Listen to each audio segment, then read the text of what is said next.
안녕하세요. 반갑습니다. 모두공 행정학 강사 김덕관입니다. 자, 올해 7급 시험도 지방직 7급으로 해서 끝이 났습니다. 이제 마지막 7급 기회였을 텐데요. 이 해설 강의 볼 필요도 없이 나는 이제 합격할 것 같다. 이런 분들 너무너무 축하드리고, 이런 분들은 지금 저랑 눈을 안 마주치고 있겠죠. 그런데 조금 실력이 부족해서 이제 행정학과 관련하여 어떤 문제점이 있는지 또 궁금했던 점 해결하기 위하여 저랑 이제 눈을 마주치고 있으신 분들, 요 분들은 조금 이번에는 아쉬웠다 하더라도 다시 또 앞만 보고 달려가야 되겠죠. 저도 1년에 한 번 있는 행정고시 1년에 딱 한 번 있는데 그걸 2번이나 떨어져 봤단 말이에요. 1년에 한 번짜리인데 한 달 더 먹는 건데. 저도 여러분들 마음을 누구보다 잘 알지만 결국 합격할 수 있었던, 세 번째 시험에서 합격할 수 있었던 동력은 이때 잘했던 것 같아요. 시험 결과가 나왔을 때 얼마나 저도 슬펐겠습니까? 근데 이때 뭘 했냐면은 정말 냉정하게 자기 자신을 분석했어요. 감정적으로 휘둘리고 막 그러는 게 아니라 냉정하게 내 문제점은 무엇인가, 그걸 분석을 했어요. 그리고 부족한 게 엄청 많죠. 제가 심지어 2번째 시험은 2년 넘게 공부하고 본 시험이란 말이에요. 그럼에도 불구하고 뭐가 이렇게 부족한 게 많은지, 말도 안 되게 부족하더라고요. 점수도 말도 안 되게 부족하고, 부족한 게 너무 많은데 그걸 스트레스 받는 게 아니라 인정하고, 나는 이거 못하네, 나 이거 뭐 못하네, 이런 거 못하네, 냉정하게 분석하고 그걸 인정하고 하나씩 쌓아 올렸던 것 같아요. 수험생활은 합격에 필요한 것들을 객관적으로 해 나갈 때 합격하는 것이지, 그냥 감정적으로 이리 휘둘리고 저리 휘둘리고 불안해하고 자신감 떨어지고 그러면 당연히 합격이 안 될 거 아니에요. 사람이니까 당연해요. 사람이니까 당연하지만 그걸 깨야 합격하는 거예요. 그렇죠? 수많은 합격생들, 저를 포함하여 많은 분들이 그걸 깼기 때문에 합격에 이르렀던 거고요. 이제 여러분들 차례입니다. 여러분들도 깨야 돼요. 자, 일단 행정학은 저랑 같이 어떤 부분에 문제점이 있었는지 분석을 해볼게요. 자, 일단 여러분들 스스로에 대한 분석은 이 해설 강의를 참고하여 여러분들 스스로 하시는 거고, 문제 자체에 대해서는 제가 전달해 드릴게요. 이 문제가 어떠냐에 맞춰가지고 또 여러분들도 분석해야 되니까 제가 여기에 대해서 가이드라인 드리도록 하겠습니다. 자, 일단 이번 시험 한 2가지 정도로 축약하면 요새 들어서 7급에서는 좀 7급 난이도에 맞추려고 하는 노력이 보인다. 이게 첫 번째입니다. 그러니까 9급하고 좀 차별화하려는 노력이 보이긴 해요.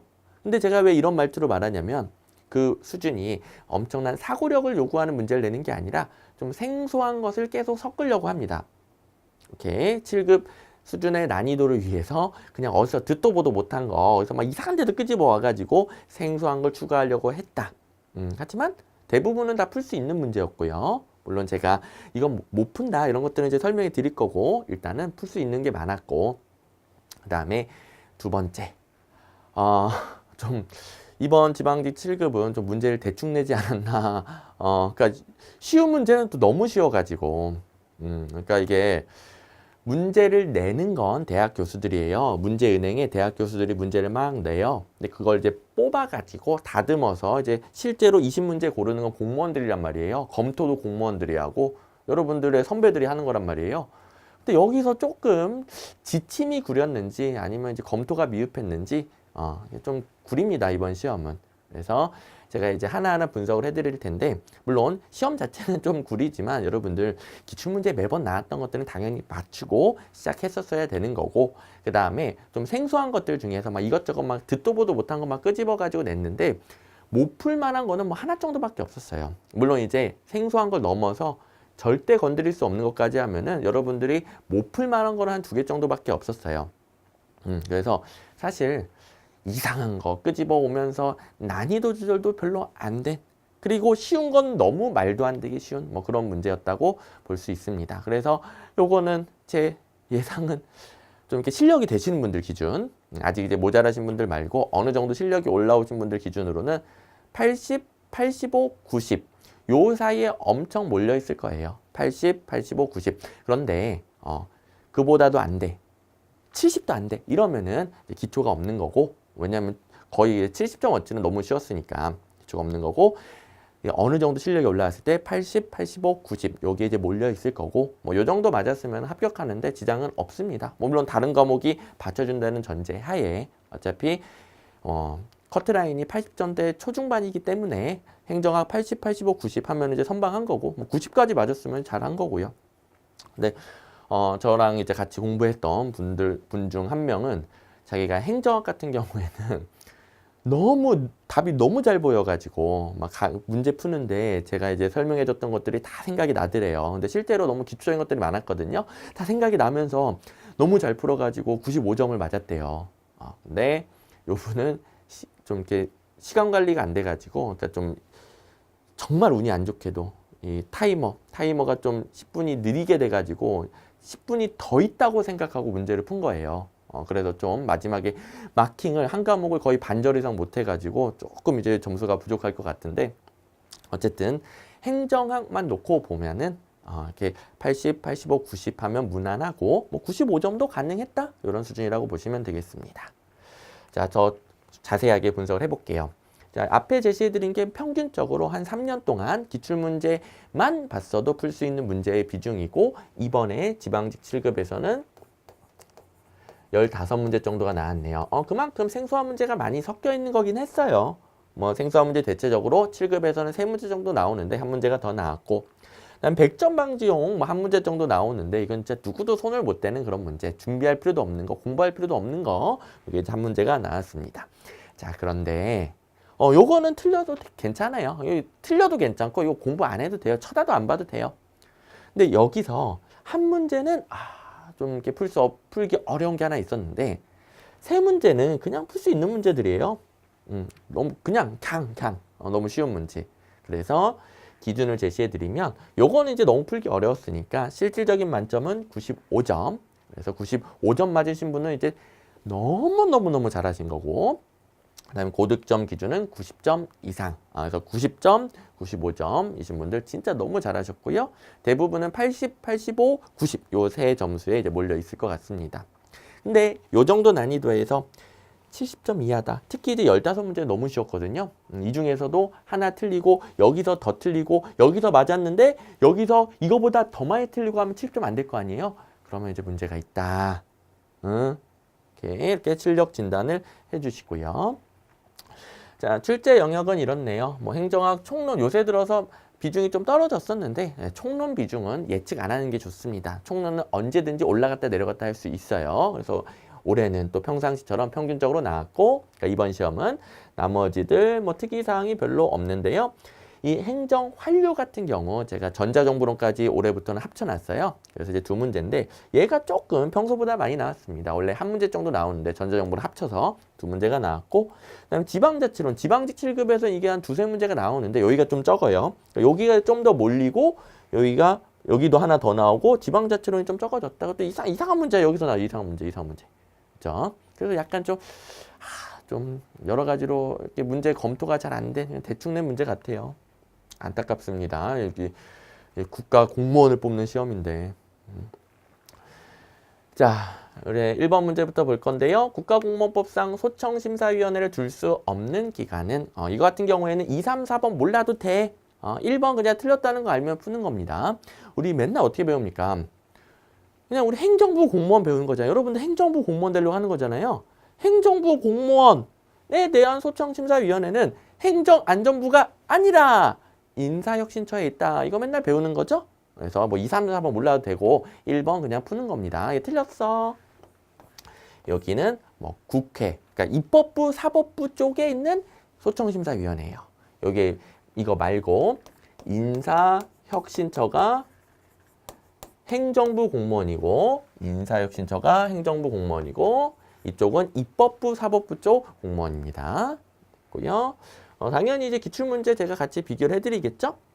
우리 인사혁신처의 소청심사위원회가 있다. 대부분은 당연히 행정부 공무원을 가정하고 있기 때문에 인사혁신처 이것만 냅니다. 그리고 중앙고충심사위원회 기능을 인사혁신처 소청심사위원회에서 관장하죠. 그러면 우리나라 중앙고충심사위원회 어디에 있냐 하면 당연히 인사혁신처죠. 그래서 인사혁신처 자리에 행정안전부 는 거, 뭐 소청심사위로 낸 것도 있고 중앙고충심사위원회 낸 것도 있고 뭐 두 개 어쨌든 뭐 같이 관장하는 거니까 이렇게 되는 패턴들 이미 있었던 문제고요. 뭐 심지어 작년에 지방직 9급에 나왔던 문제입니다. 틀리면 안 되겠죠 이거.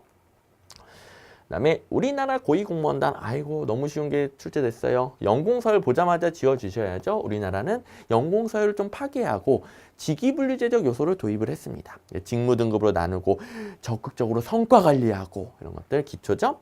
직위의 안정성은 좀 떨어지죠. 신분 보장이 좀 약화됩니다. 너무너무 기초적인 거고요. 1번 민간 전문가의 고위직 임용 가능성이 증가하였다. 개방형 임용도 여기 적용되고요. 고위공무원이 다른 부처로 이동할 가능성이 증가하였다. 공모직위가 다른 부처로 이동하는 거죠. 공모직위도 적용되고요. 공무원 개개인의 능력 발전과 성과 관리의 중요성. 그렇죠. 이 4번하고 2번이 완전 배치되는 거죠.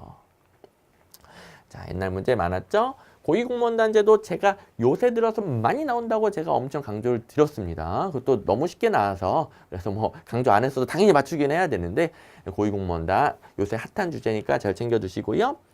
고위공무원단 도입 목적은 고위직 개방 확대, 경쟁 촉진, 신분 중심이라니요. 연공서열 신분 중심이가 언제적 거예요. 이런 것들 지어주시면 되겠고요.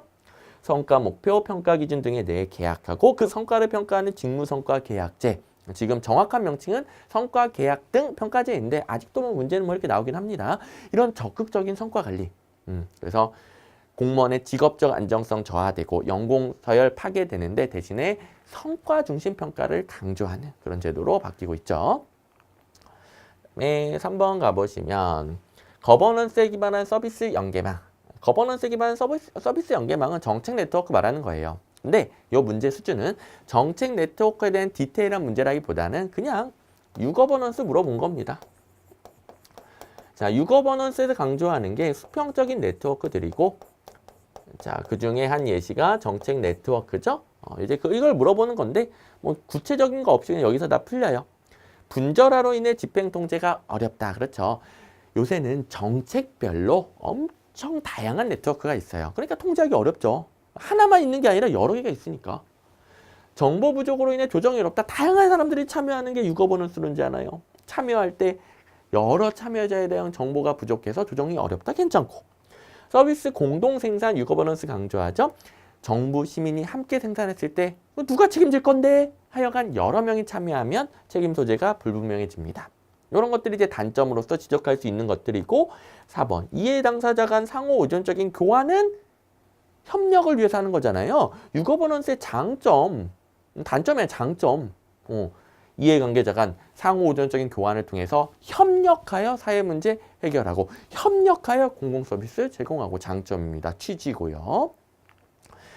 자, 유거버넌스와 관련하여 참여자 간 신뢰와 협력, 정치적 과정, 정부만이 공공서비스를 독점적으로 생산하고 공급한다고 보지 않고 정부와 민간 부분 및 비영리 부분 간 다양한 참여자 간의 네트워크를 통하여 상호 의존적인 교환을 하죠. 협력이 되는 거죠. 이런 것들이 유거버넌스론이고 2번 정치적 과정 중요하니까 틀렸고 뭐 이런 문제들 많죠. 그다음에 행정통제와 행정책임. 아유 감사한 문제가 또 출제됐네요. 우리 공복으로서의 관료의 직책과 관련된 광범위한 도의적, 자율적 책임, 우리 영어 표현까지도 외워야 된다고 제가 강조드렸던 responsibility, responsiveness가 아니라 responsibility가 관료로서 직업적 전문성 혹은 공직 윤리에 따라서 자율적인 책임성이죠. 얘는 그냥 이 자리에 들어갈 게 도의적, 자율적 책임이에요. 답이 여기 있어요. responsibility.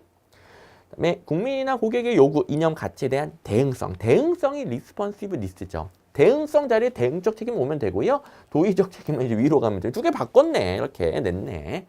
이렇게. 여기가 responsiveness. 그다음에 입법국가 시절에는 외부 통제에 중점을 두었으나 그렇죠. 전통적인 민주주의 시대에 이게 입법국가 시절이죠. 전통적인 대의민주주의는 국민의 대표인 입법부에 의한 행정부 통제가 강조됩니다. 행정부 기준으로는 외부 통제죠. 근데 최근에는 행정국가화 되면서 1930년대 행정국가 말고 행정국가화 된다는 게 무슨 말이에요? 너무 행정 환경이 전문화되고 복잡화되고 하는 일이 너무 어려워지면서 외부에선 잘 모른다. 행정부에서 너무 전문적인 일을 하니까. 그래서 그럴 때는 내부 통제가 중요해진다. 이거 어마어마하게 중요한 출제도라고 그랬고 우리 기출문제에도 이거 엄청 많죠.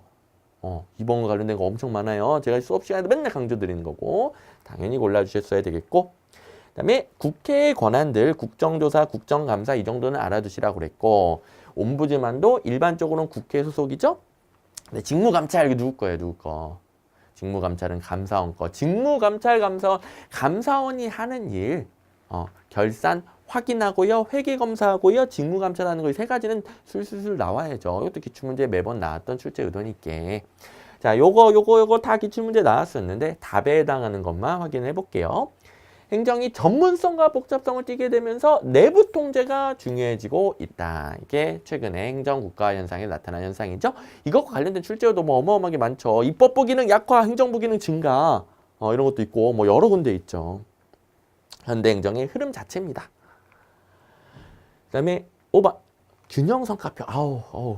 고위공무원도 그렇고 균형성과표도 그렇고 최근에 제가 엄청나게 중요하다고 강조드렸던 거잖아요. 역시 또 반영이 되죠. 균형성과표. 다행히 고위공무원단과 마찬가지로 엄청 쉽게 나왔어요. 상향식 접근법 아니죠? 얘는 전략적 관리 도구이기 때문에 목표 설정 어떻게 해야 돼요? 상위 목표를 설정하고 그 다음에 부서 개인으로 제가 맨날 그림 그려주는 게 이거잖아요. 삼각형 그려가지고 맨날 위의 목표부터 쭉 설정해 나간다. 여기 이제 균형성과표.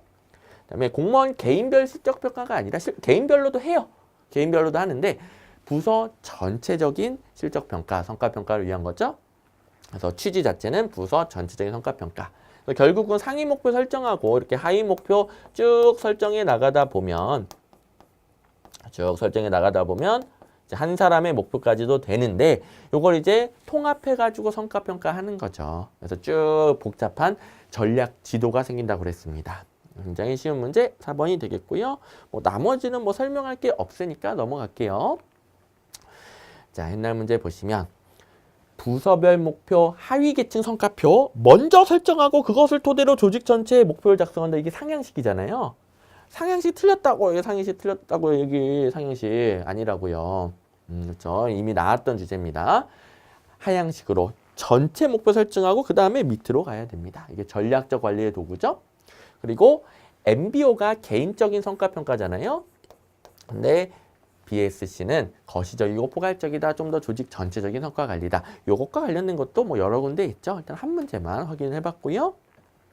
그 다음에 6번 가보시면 근무평가 과정에 나타날 수 있는 오류. 아유 감사합니다. 이 오류들 뭐 공부할 때도 재밌고 내용도 쉽죠.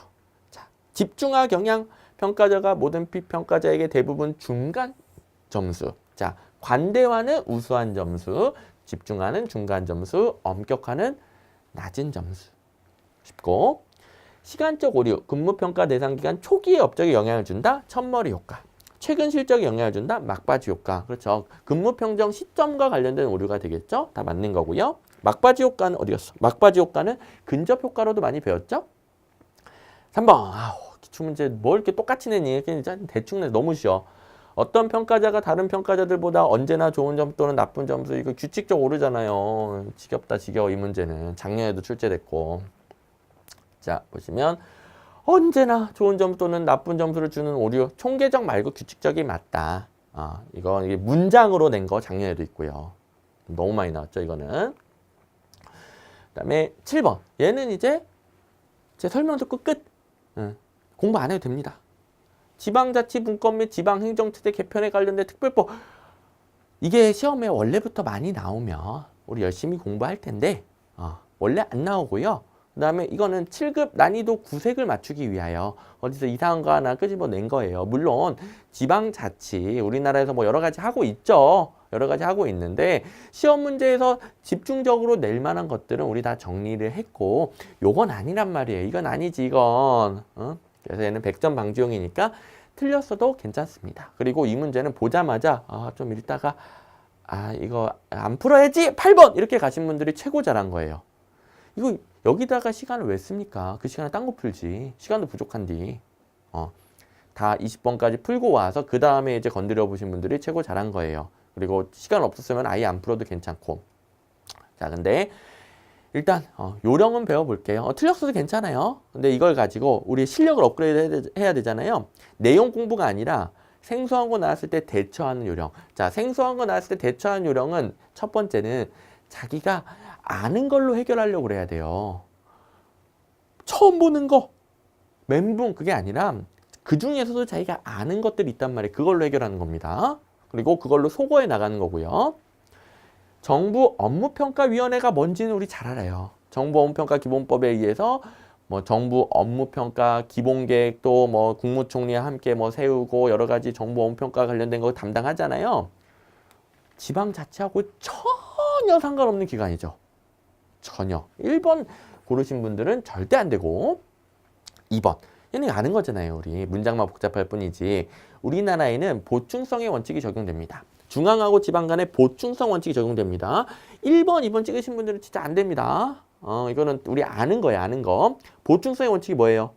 지방자치단체가 웬만하면 하고 정 안 될 때 중앙정부가 보충하는 거. 그래서 국가가 처리하기 어려운 사무는 특별시, 광역시. 국가가 처리하기 어려우면 아래? 특별시, 광역시, 특별자치지. 광역시가 처리하기 어려운 사무는 그 아래 기초. 이게 아니라 기초가 처리하기 어렵다. 기초가 웬만하면 다 하고 도저히 안 되겠다 싶을 때 광역. 광역이 도저히 안 되겠다 싶을 때 국가 이렇게 가야죠. 순서가 완전히 바뀌어 있죠. 절대 고르면 안 되는 거. 그다음에 4번. 국가는 자치분권 정책을 추진할 때 어떠한 경우에도 지방자치단체 간에 차등을 두어서는 안 된다. 이건 말이 안 되죠. 지방자치를 강조하면서 지방자치한테 차등을 못 둔다? 자, 공정성이 필요할 때도 있어요. 하지만 차별화된 서비스를 강조하는 게 지방자치의 목적이잖아요. 지방자치의 목적상 당연히 틀렸죠. 어떠한 경우도가 아니라 원칙적으로 차별화된 서비스를 할 수 있고 그다음에 예외적으로 공정성을 맞추고 이런 게 이제 현대 흐름이잖아요. 그래서 1번, 2번, 4번을 제가 지금 한 것처럼 해결해서 푸신 분들이 최고 잘한 거예요. 그렇게 푸신 분들 있을 겁니다. 매우 좋아요. 이런 문제 해결 능력 필요해요. 필요합니다. 우리 여러분들 7급 도전해 7급.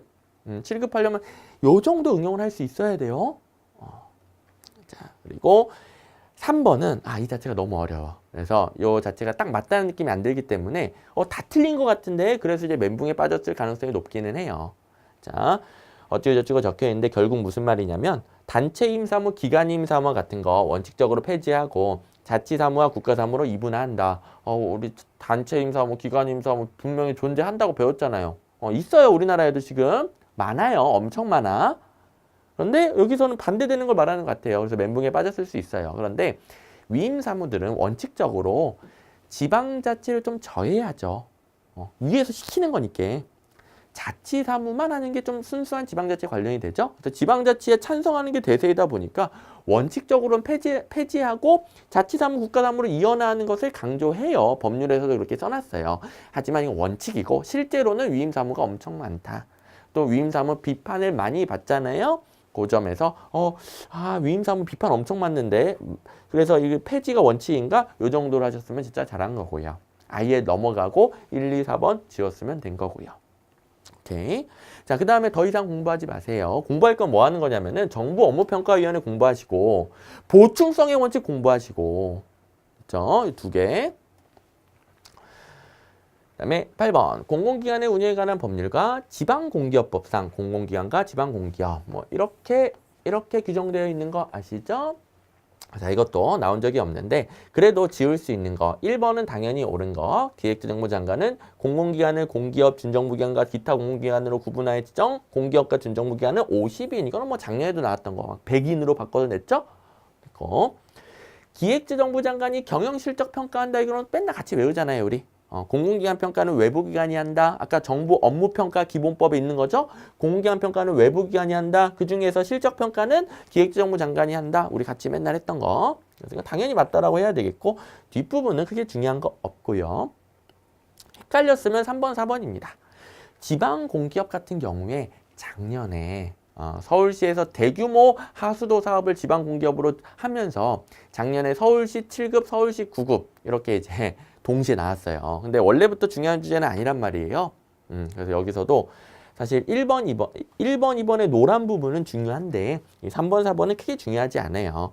근데 그래도 작년에 서울시 문제 덕분에 이건 공부했죠.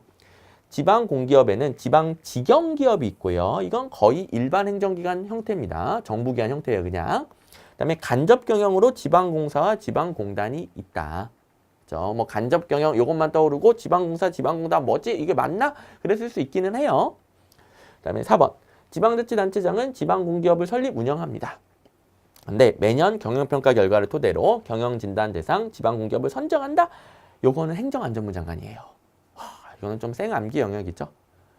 지방공기업은 하여간 기획재정부 장관이 중앙과 관련된 것을 담당하는데 지방과 관련된 것은 중앙에서는 기획재정부 장관이 하는 일이라 하더라도 지방과 관련된 것은 행정안전부 장관이 하는 일이 되게 많아요. 왜냐하면 행정안전부 장관이 지방자치를 담당하니까. 그래서 행정안전부 장관이다.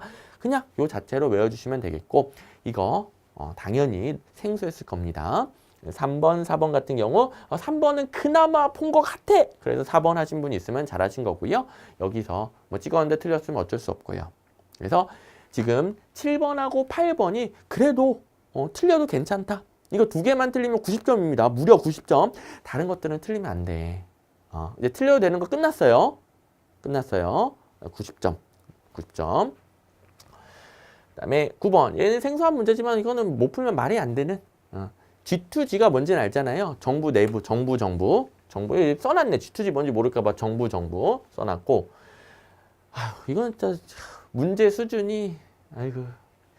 원격지 연결 정보 공유 업무의 공동 처리 업무 유연성 등으로 행정의 생산성 높아지겠네. G2C 정부하고 시민 간의 관계. 시민 요구에 부응하는 질 높은 행정 서비스 제공하는 게 수요에 대한 대응성이 높아지는 거죠. 시민 참여 있고 막 하면은 뭐 논리적으로 아예 말이 안 되잖아요. G2B 정부하고 기업 간 관계. 정부의 정책 수행을 위한 권고, 지침 전달들을 위한 정보 교류 비용이 감소해요. 조달 행정 비용. 자, 여기와 가장 밀접한 관련 있는 게 조달 행정이고요. 우리나라 나라장터. 나라장터가 엄청 성공적인 사례라고 그랬죠. 조달 행정 비용을 획기적으로 감소시킵니다. 그러니까 이런 것들은 다 생산성 높이고 대응성 높이고 비용 감소시키고 효율성 높이고 그걸 위해 있는 거잖아요. 전자정부는. 그러니까 전자정부는 그냥 껍데기에 불과하고 내용들은 당연한 것들이 들어오는 거잖아요. 당연한 거. 그래서 답은 3번이고요. 정부 부처 간 중앙과 지방정부 간의 정보를 공동 활용하여 행정 업무의 정확성과 효율성이 증대되고 거래 비용이 감소한다 이렇게 칭찬한 것들은 다 맞는 게 되겠네요. 이게 현대행정에서 전자정부를 통해서 추구하는 것들이죠. 자, 전자정부의 역기능은 이렇게 지금 틀리게 된 거 말고 따로 있죠. 이런 거 아니죠. 비용 감소는 대표적인 순기능이죠. 무슨 비용이든지 간에. 오케이. 자, 대충 낸 문제 9번. 10번. 신공공 서비스론의 7가지 기본 원칙. 이것도 참 대충 냈죠. 신공공 서비스를 냈으면은 의미가 있으려면 신공공 관리론을 비판한다든가 신공공 서비스론에 관련된 좀 더 깊이 있는 문제를 냈어야 되는데 자, 일단 한숨이 나오는 문제지만 2, 3, 4번 먼저 할게요. 방향 잡기보다는 시민에 대해 봉사한다 당연히 맞죠. 공익을 공유된 가치를 창출하는 담론의 결과물로 인식해야 된다. 기업주의 정신보다는 시민의식. 이 세 가지는 기출문제에서도 뭐 어마어마하게 나왔으니까 여러분들 틀렸다는 생각을 전혀 안 했을 거예요. 그래서 1번만 좀 이상한데 이게 너무 많이 받고 1번만 좀 이상한데 이렇게 풀었을 텐데요. 1번 구체적으로 뭐가 이상한지 모르겠죠. 아무 의미 없어요. 아무 의미. 자, 먼저 기출문제 보여드릴게요. 재작년에 서울시 7급에서 나온 문제인데 신공공 서비스론의 원칙은 전략적으로 생각하고 민주적으로 행동해야 된다. 이런 문장이 신공공 서비스론의 원칙으로서 특정 교과서에는 정리가 돼 있는 거예요. 특정 대학 교수님의 교과서에 정리가 돼 있어요. 요 문장이. 그러니까 이렇게 옳게 나오는 거고요. 오케이. 자, 잘 보세요. 요걸 갖다가 전략적하고 민주적으로 그냥 바꿔놨을 뿐이에요. 아무 의미 없는 문제, 아무 의미. 의미가 없어, 이거는. 행정학도 아니에요, 이거는. 그렇죠? 아우, 진짜. 누가 낸 거야, 도대체, 이건. 아우, 유치 뽕짝, 진짜. 두 개 그냥 위치만 바꿨을 뿐입니다. 전략적으로 생각하고 민주적으로 행동해라. 객관식 문제를 만들기 위한 문제예요. 오케이. 물론 다 맞으셨죠, 이거는. 좀 의아했을 분들을 위해서 요 근거 문장, 기출 문제 있었던 거 보여드리고요. 그다음에 11번. 이것도 너무 쉬운 문제. 불효불급한 지출을 억제하고 감축 관리를 지향한다. 이거 못 풀면 안 되죠. 연기준 예산제도. 오케이. 자, 이 전통적 예산제도들 쪽 여러분들 많이 어려워하시잖아요. 근데 이번 문제는 못 풀면 말이 안 되는 너무 쉬운 문제가 출제가 됐네요. 자, 나머지들도 터치만 해볼게요. 품목별 예산 회계 책임 명백히 하기 위해서 경비 사용 엄격하게 통제하고요. 계획 예산, 사업의 목표, 특히 장기적인 목표에 관심을 가집니다. 그런데 투입과 산출에 도 관심을 가진다. 자, 이거는 그냥 낚시죠, 낚시. 주요한 관심은 사업의 장기적인 목표, 장기적은 좀 생략돼 있지만 목표에 쓰면 된 거고, 얘네 도 이런 표현은 상관없죠. 근데 투입과 산출, 특히 이제 투입에 주로 관심을 가진다 그러면 틀려요. 산출은 뭐 상관없고. 성과주의 예산제도에서는 국민과 의회가 정부의 사업 내용과 목적을 이해하는 데 편리하죠. 드디어 내 돈으로 뭐 했니가 드러나는 게 성과주의 예산제도죠. 품목별에서는 뭘 샀니가 드러났는데 뭐 했니는 안 드러난단 말이에요. 성과주의는 뭐 했니가 드러나죠. 국민하고 의회는 그 돈으로 뭐 했니? 여기에 관심이 있어요. 뭐 샀니? 몰라요, 몰라. 뭐 샀는지 몰라. 오케이. 매우 쉬운 문제. 감사합니다. 자, 5번 보시면 연기준 예산, 일물법과 마찬가지로 자원난 시대에 대비하는 감축 관리를 강조한 예산이다. 기초 오브 기초죠. 기초죠. 너무너무 당연한 거. 그 이외에도 연기준 예산과 관련하여 모든 설명에 얘는 감축 관리를 위한 것이다 들어가죠. 이름도 감축 지향적 예산이고. 그다음에 BTO, BTL 이거 좀 어려워하시지만 우리 같이 BTO 그리고 O 대신에 L 그다음에 TO, TL 순서 바꾸는 거 OT, LT 다 연습을 했죠. 엄청 연습을 한 겁니다, 우리. BTO입니다, O. 자, 그러면 해보세요. 민간 기업이 자기 돈으로 지어 T 소유권 이전합니다.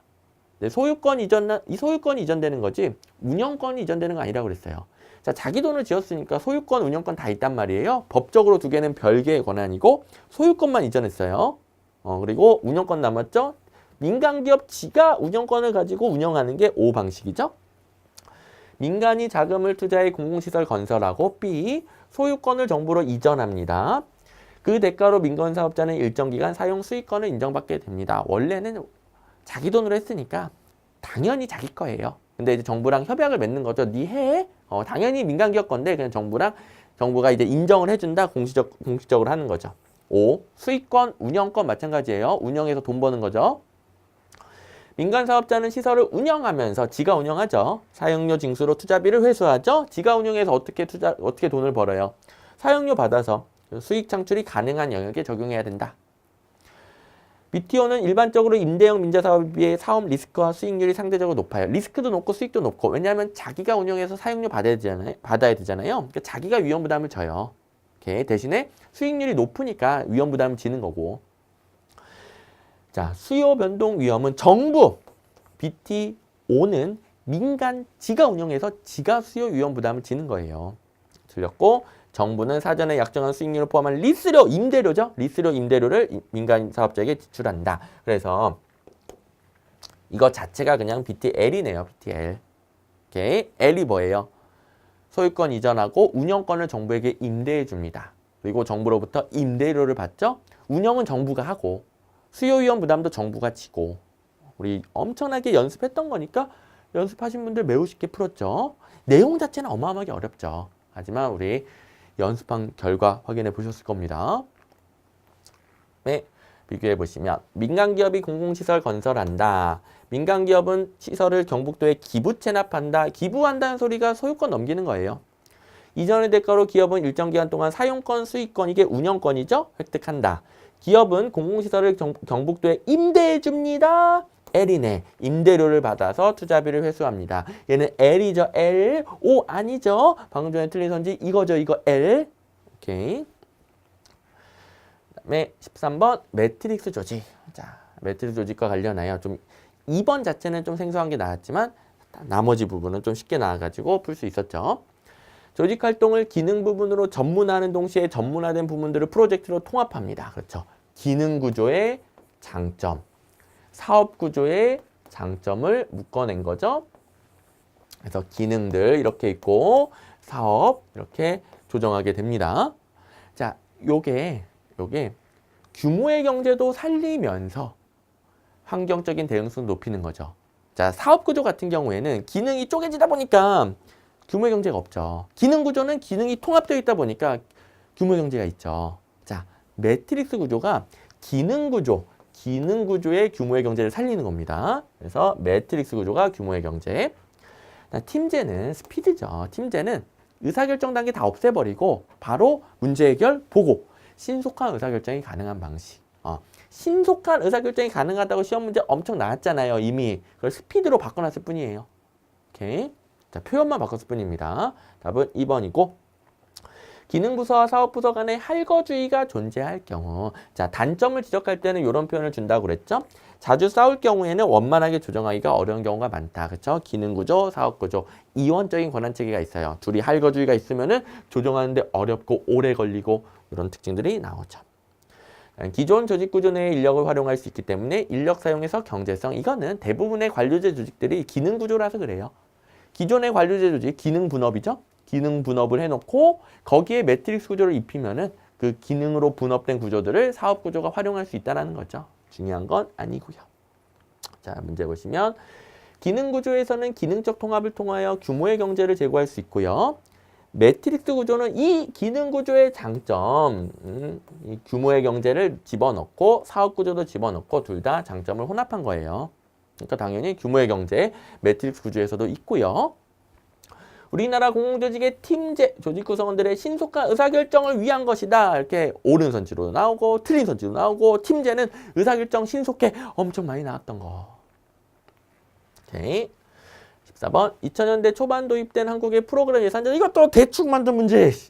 아우 이런 뭐하러 내는 거지? 이게 한 문제가 아까워 죽겠어. 이런 문제는 진짜. 프로그램 예산제도 현재 운영되죠. 선진국 우리나라뿐만 대부분의 국가에서 프로그램을 중심으로 운영된다. 현대 예산제도의 흐름이잖아요. 우리 엄청나게 현대 예산제도의 흐름은 프로그램 예산제도를 기반으로 한다 많이 배웠던 거잖아요. 아이고 이런 문제 뭐하러 낼까요? 변별력 없어지게. 근데 쉬워서 푸는 입장에선 좋기는 해요. 그러니까 여러분들도 이런 거 봤을 때 너무 얼마나 고마웠어요. 하지만 그게 좋은 게 아니라니까. 80점, 85, 90점에 몰릴 거라니까. 그러니까 실력이 되시는 분들. 오케이. 어쨌든 요건 중요하죠. 분야, 부문, 프로그램, 단위사업, 세부사업으로 구성되고요. 옛날로 따지면 장, 관, 항, 세항, 목이 되는 거죠. 그렇죠. 장관항, 아이고 죄송합니다. 목 아니야. 세세항. 그래서 장관항, 세항, 세세항을 분부프 단세 이렇게 바꿨다. 프로그램 예산제도는 정책과 성과 중심의 예산 운영을 위하여 들어온 거죠. 프로그램이 사실은 사업 단위를 말하는 거잖아요. 오케이. 자, 프로그램 예산제도 재작년에 국가직 7급에서 우리나라는 지방자치단체가 2007년 중앙정부, 누가 또 바꿔놨어 이거. 지방자치단체가 8년, 중앙정부가 7년, 중앙정부 먼저 하고 이렇게 공적으로 채택을 했고요. 지금도 쓰고 있고요. 프로그램 예산제도가 현재 예산제도의 근간이다. 저는 뭐 당연한 거고요. 듣고 도입이 돼서 우리나라 쓰고 있습니다. 15번 얘도 이제 매번 나왔던 목표의 승계 문제. 제가 이 목표의 대치, 승계, 뭐 추가, 확대, 축소 이런 거 나오면은 승계 아니면 대치가 많이 나온다고 그랬죠? 매번 똑같은 패턴으로 또 나왔네요. 일단 쉬운 것부터 할게요. 목표의 다원화는 하나 더 추가하는 거예요. 다원화, 추가 여러 개가 된 거. 자, 그다음에 목표의 확대는 기존 목표의 범위가 넓어지는 거. 그렇죠? 다원화, 추가. 그래서 각각 얘는 앞에 꺾기로 연결되는 거고요. 목표의 대치란 조직의 목표 추구가 왜곡되는 현상으로 종국적 본래 목표가 다른 목표나 수단, 좀 하위 목표나 중요하지 않은 수단으로 대치돼 버린 거. 이게 이제 목표의 대치고 목표의 전환하고 대치는 같은 겁니다. 전환 대치 같은 거. 애초에 설정된 목표를 달성할 수 없거나 목표가 완전히 달성된 경우 같은 유형의 다른 목표로 교체. 자, 원래 목표가 있었는데 그거 안 하고 새로운 목표 이러면 승계가 됩니다. 원래 목표 안 하고 새로운 목표 승계. 여기 승계 자리가 되겠고요. 요 표현 자체가 뭐 여러 번 나왔죠? 자, 예시로 되어 있지만 마찬가지예요. 어쩌고저쩌고 하다가 목표가 달성되자. 그러니까 앞에서 목표가 달성되거나 달성할 수 없을 경우에 새로운 목표 한다고 그랬어요. 여기서는 달성되어서 새로운 목표를 채택하였다. 승계. 승계. 그렇죠? 그다음에 16번. 민츠버거. 자, 민츠버거 어렵지만 제가 뭐 외우라고 그랬어요? 제가 맨날 3 곱하기 5는 15, 15까지 외우더라고 그랬죠? 이거 외우면은 대부분의 문제 출제어들은 여기 다 있다. 제가 범위를 줄여드렸는데 이거 안 외웠다가 틀리신 분들 반성하셔야 됩니다. 여러분들이 막 불안하고 하면 무한정 넓힌단 말이에요. 그러니까 제가 이제 민츠버거에서는 이거부터 무조건 해라. 15개 덜덜덜 외우고 그 다음에 넓혀라. 이렇게 강조를 드렸고 했는데도 불구하고 불안해서 넓히면서 제가 제시해 준 거는 안 하고 이렇게 공부하시면 안 됩니다.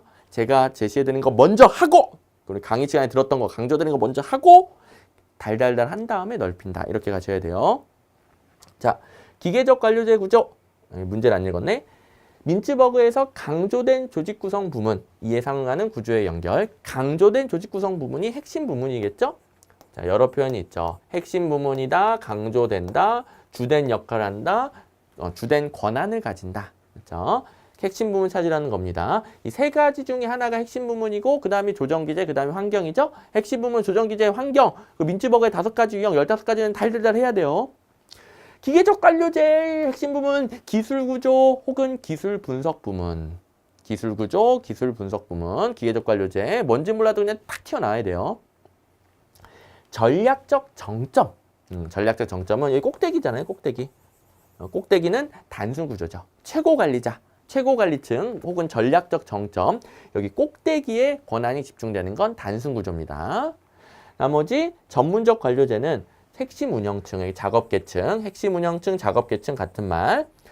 사업부제는 중간 개선, 사업부제는 여기 사업, 여기 사업, 여기 사업, 여기 중간 관리층, 사업의 장들.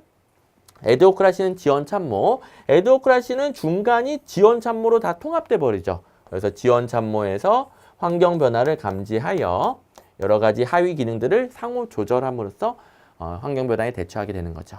다 이거 달달달 외웠던 겁니다, 우리. 자, 전문적 관료제 가장 큰 특징 물어봤는데 권한이 집중된다 이런 표현이 핵심 부문 찾으라는 표현이죠. 여기 들어갈 거. 전문적 관료제는 기술 분석 부문이 아니라 뭡니까? 빨리 튀어나와야지 빨리. 작업계층, 작업계층 방금 있었잖아요. 작업계층 혹은 핵심 운영층, 그죠? 기술 분석 부문이 뭐다? 기계적 관료제다. 이런 거 하면서 기술 분석 부문, 기계적 관료제 기출문제 강의에서도 기출문제 풀면서도 뭐 해설을 다 있는 거잖아요. 이렇게. 그다음에 리플리아 프랭클린 정책 유형. 이것도 이제 우리 매번 하던 고마운 문제인데 답 자체는 크게 의미가 없는 당연한 게 나와 있고 나머지 1, 2, 4번 중요합니다. 배분 정책의 시그니처죠. 로그롤링, 포크 배럴. 그렇죠? 국민의 세금을 정치인들끼리 논아 먹기 위해 하는 협력 행동, 로그롤링, 포크 배럴. 그다음에 재분배 정책, 보호적 규제. 얘네들은 갈등이 심하죠. 자, 재분배 정책, 이념적 논쟁과 소득계층 간의 갈등이 첨예하게 대립되어 표준 운영 절차, 일상 절차 이런 것들이 뭐냐면 안정적으로 그 기준을 정해가지고 여러 가지 정책을 하는 거죠. 근데 얘네들은 갈등이 너무 심하니까 이런 거 마련하기가 어렵죠. 잘했죠. 어렵다. 보호적 규제, 소비자나 일반 대중을 보호하기 위해 특정 집단에게 의무를 부과하는 등 규제를 합니다. 그 특정 집단들은 엄청 반대하죠. 규제 집행 조직과 피규제 집단 간 갈등의 가능성이 매우 높죠. 오케이. 그래서 1, 2, 4번 엄청 중요한 내용들이고 3번 경쟁적 규제 정책, 배분 정책의 성격과 규제 정책적 성격을 동시에 가지고 있다. 분경 보호제 이렇게 외우잖아요. 분배 정책 다음이 경쟁적 규제 정책이고 이게 특징에 따라서 순서 정한 거죠. 분배 정책 쪽이 좀 가까우니까 이런 평가할 수 있어요.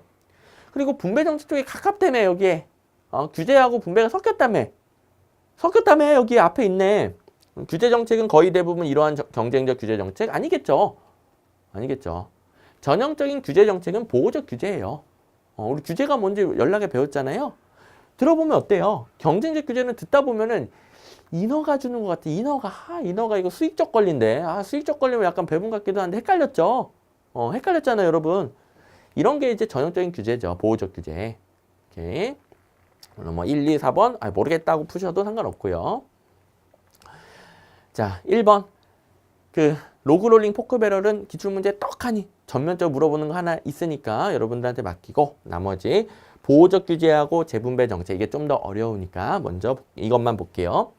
안정적 정책 집행을 위한 루틴 이런 것들이 표준형 절차, 행정 절차 말하는 거죠. 절차. 이런 거 보호적 규제 정책이나 재분배 정책에서는 확립이 어렵다. 너무 갈등이 심하니까. 보호적 규제 정책이나 재분배 정책의 경우에는 반발이 심하다. 보호나 재분배 정책의 경우 집행을 둘러싼 논란이 있어서 이데올로기 강도가 높다. 이런 것들 자주 나왔었죠. 됐고요. 그 다음에 18번, 19번. 얘가 이제 생소한 문제입니다. 자, 세 문제 남았는데 18, 19번은 생소한 문제. 이거는 틀리면 안 되는 문제. 선생님 저 자연실험 태어나서 처음 들어봤는데요. 행정학 공부 1년 넘게 했는데 2년 넘게 했는데 처음 들어봤는데요. 그래도 틀리면 안 되는 문제.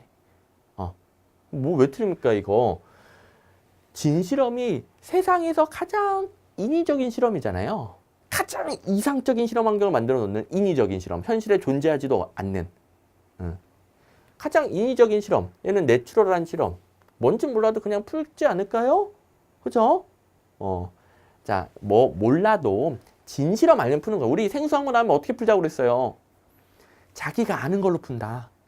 자기가 아는 걸로 푼다. 진실험이 뭔지 알잖아요. 진실험이 뭔지 아니까 가장 인위적인 실험인데 이상한데 이렇게 푸는 거죠. 자, 자연실험은 읽다 보면은 1번 답이 확실하다는 게 더 느껴집니다. 보세요. 보기들도 힌트가 됩니다. 왜냐하면 3개는 옳은 거니까. 1번 좀 이상한데 진실험에 가깝다고 해놓고 바로 답은 못 구하겠죠? 2번 자연실험에서는 사회실험에 비해 비용 문제나 윤리적 문제 때문에 어려움을 겪을 가능성이 적다. 모르겠다. 자연실험에서 실험 여건은 자연적인 충격뿐만 아니라 급격한 정책이나 제도 변화에 의해서도 형성된다. 좀 인위적인 개입이 없나 보네. 그냥 외부적인 충격인가 보네. 제도가 바뀐다거나. 독립변수와 종속변수가 서로 영향을 주고받는 동시에 동시적 관계에 있을 때 이를 통제하기 위한 수단으로 자연실험을 이용할 수 있다. 그러니까 뭔지 모르겠지만 이 방향으로 이렇게 원인 결과하려고 그랬더니 뭔가 이제 왔다 갔다 하네. 그래서 인위적인 실험을 못 하겠네. 독립변수 설정, 종속변수 설정 이게 이제 인위적인 실험이잖아요. 자연실험 모르는 건 많지만 대충 그냥 인위적인 실험 환경이 아니라는 것은 좀 일맥상통하죠. 인위적인 실험 환경이 아니니까 비용도 적게 들고 윤리적 문제 그렇죠. 인위적으로 누군가 사람 데리고 와서 하다 보면 윤리적 문제 생길 수 있잖아요. 사람에게 그런 실험을 한다고? 그런 거 없고. 그래서 1번이라는 거 더 명백해집니다. 읽다 보면. 오케이. 자, 내용은 듣고 까먹어도 됩니다. 또 안 나와. 이거 듣고 까먹어도 돼요. 그냥 사회 현상을 관찰하는 거예요. 실험 설계를 하는 게 아니라 실험 집단, 통제 집단 이렇게 서로 가다 놓고 하는 게 아니라 사회 현상을 관찰하면서 분석하는 게 자연 실험입니다. 말 그대로 자연 상태를 관찰하는 거. 오케이. 듣고 까먹으시고 문제풀이 요령 배웠으면 됐습니다. 19번. 얘도 이제 틀리면 안 되는 문제. 공론조사 태어나서 처음 들어봤는데요. 조사 대상자들을 한 곳에 모아 일정 기간 동안 공론화 과정을 거쳐야 됩니다. 토론하는 것 같아요. 비용과 시간 많이 든대요. 공론조사는 조사 대상자가 중간에 탈락하는 경우가 적기 때문에 대표성 측면에서 일반 여론조사보다 위에 있다. 저 같으면 탈락할 것 같은데요. 오랫동안 해야 되니까. 여론조사의 수기와 토론 과정을 보완한 것으로 정제된 국민 여론 수렴. 얘랑은 일맥상통하죠. 공론화 과정 시간 많이 들어 수기 토론 이런 거 일맥상통하잖아요. 그렇죠? 자, 답이 2개일 리 없으니까 이렇게 이렇게 오래 걸리면 나 이제 내가 조사 대상자였으면 중간에 못할 것 같은데 바빠서 못하고 지겨워서 못하고 탈락할 가능성이 높아요. 그 점에서 대표성이 떨어질 수 있습니다. 시각 많은 혹은 자기랑 밀접한 이해관계가 있는 사람들만 남아가지고 끝까지 참여하는 거죠. 이렇게 푸시면 돼요. 모른다고 해서 못 풀면 안 되는 문제입니다. 이거는. 자, 혹시 제가 생소한 문제 4개 중에서 1개 빼고 3개는 풀 수 있고 푸는 요령을 가르쳐 드렸어요. 근데 이 3개 다 맞으신 분들도 있을 겁니다. 너무너무 잘했는데 여기서 너무 많이 틀렸다. 이 3개에서 많이 틀렸다. 그런 분들은 합격하려면 이런 걸 해결하는 능력이 필요해요. 왜 그러냐면 자, 생소한 것들을 공부해서 내용을 공부해서 대비한다 그러면 범위가 무한정해지고요. 행정학 한 과목이 합격생들이 여태 합격하는 기간 동안에 공부했던 7과목, 지방직 7급 7과목의 공부량보다 많아져요. 이런 걸 이제 대비해서 공부하려고 하면 행정학 범위는 무한정이에요. 무한정. 그러면 합격해요? 못해요? 합격생들이 7과목 공부하는 것보다 행정학 하나가 많아진다니까. 그럼 인간적으로 현실적으로 합격이 안 되잖아요. 너무 많아지니까 못 외우잖아요. 그러니까 어느 정도 양을 잡고 제가 이제 강의 시간에 강약 조절해드리잖아요. 그리고 또 이해가 필요한 분 이해시켜드리고 강약 조절해드리잖아요. 그거 달달달 하고 그 다음에 뭐 해야 돼요? 이런 대처 요령이 필요한 거예요. 근데 이런 대처 요령이 원래부터 있으신 분들은 고득점 바로바로 하는 거고 없으신 분들은 내가 이게 약하구나. 내가 이게 약하구나. 내 단점이 이거였구나. 이런 해설 강의를 통해서 여러분들이 파악하시는 거고요. 그리고 당연히 모의고사를 많이 풀어보셔야 되겠죠. 시간 재고, 그래 해결 능력이 늘어나겠죠. 도저히 혼자서 안 되면 모의고사 강의도 들으면서 해야 되겠죠. 이렇게 약점 파악, 그다음에 보완, 약점 파악, 보완 그걸 하셔야 내년에는 당당하게 합격할 수 있는 겁니다. 마지막 20번인데요. 이건 고마운 문제죠. 다 모른다 하더라도 구두가 시장제인 거 모르면 안 되겠고 배제성, 경합성 둘 다 있다. 시장제. 네, 일반적으로 시장에 파는 것은 시장제예요. 등대는 공공재의 교과서적인 예시죠. 자, 그다음에 둘 다 없는 게 공공재. 고속도로는 우리 연락에 배웠었던 요금제의 사례. 배제성은 있는데 경합성이 없다. 요금제 자리죠. 자, 그리고 혹시 이 배제성, 경합성 이렇게 반대로 되어 있는 그걸 가지고 연습하신 분들은 그 위치 가지고 풀면 안 됩니다. 배제성, 경합성 위치를 확인하고 풀어야 돼요. 이렇게 반대로 되어 있는 교과서 되게 많거든요. 확인하고 푸셔야 돼요. 여기가 이제 공유제 자리고 위치로 막 기억하시면 안 되고 이걸 확인해야 돼요. 이렇게 됐고 천연자원 그렇죠? 공유제의 대표적인 사례죠. 1번 빼고는 틀린 것들이 하나씩 낑겨 있고 쉽게 풀 수 있는 우리 맨날 연습했던 게 3개나 낑겨 있기 때문에 그냥 풀 수 있는 문제가 되겠습니다. 오케이. 자, 옛날 문제 하나 보시면 공공재 등대 교과서적인 예시라고 그랬습니다. 어이구 죄송합니다. 자, 다시 넘어와. 공공재 등대 교과서적인 예시. 가장 가까운 거 등대고요. 그러니까 4개가 있었는데 3개는 이상한 거고 등대 공공재 답입니다. 답. 그다음에 전기 고속도로 여기 있네. 요금제 사례로 맨날 나오는 겁니다. 오케이. 2개만 알아도 답은 나오죠. 그다음에 천연자원, 해저광물, 천연자원이죠. 천연자원 공유제 이것도 나오고요. 여기까지. 자, 우리 기출문제 15문제가 엄청나게 쉽게 나왔어요. 그러니까 기출문제만 풀어봤어도 풀 수 있는 거. 이건 너무 쉬웠으니까 여기서 틀리신 분들은 기출문제 회독 달달달 해주시고요. 자, 요거 한 문제 빼고는 요 문제는 틀려도 괜찮아요. 나머지는 풀 수 있어야 된다. 그다음에 100점 방지용 문제 이거 공부 안 하셔도 돼요. 대신에 저와 함께 아까 강의 들었던 거 문제 해결 연습해봤잖아요. 자기가 아는 걸로 해결하는 거. 다 마찬가지였죠? 생소한 게 나오면 자기가 아는 걸로 해결하는 거예요. 아는 게 적으면 당연히 못하고 어느 정도 실력이 올라왔을 때 자, 어떤 분들은 생소한 게 좀 섞여 나오면 조금 더 틀린단 말이에요. 어떤 분들은 같은 실력인데 생소한 게 조금 섞여 나오면 폭락한단 말이에요. 자, 같은 실력인데 조금 떨어지는 사람, 폭락하는 사람 무슨 차이겠어요? 문제 해결 능력 차이예요. 생소한 거 해결 능력. 근데 그때 요런 분들은 항상 자기가 아는 걸로 해결하는 연습을 하셔야 됩니다. 그리고 기본적으로는 아는 것을 높여주셔야 해결도 더 잘 되고요. 그래서 제가 너무너무 자세하게 여러분들이 문제점일 수 있는 후보들을 전달을 드렸으니까 자기가 어디에 해당하는지 파악하셔가지고 또 문제 유형별로 내용별로 파악하셔가지고 꼭 철저하고 냉정한 진단을 통하여 그 다음 공부 계획을 잡아주시면 되겠습니다. 고생하셨습니다. 앞으로도 화이팅 하셔가지고 내년에는 해설 강의 볼 필요 없게끔 합격할 수 있게끔 같이 만들어 봅시다. 자, 또 열공해 주시기 바랍니다. 고생하셨습니다.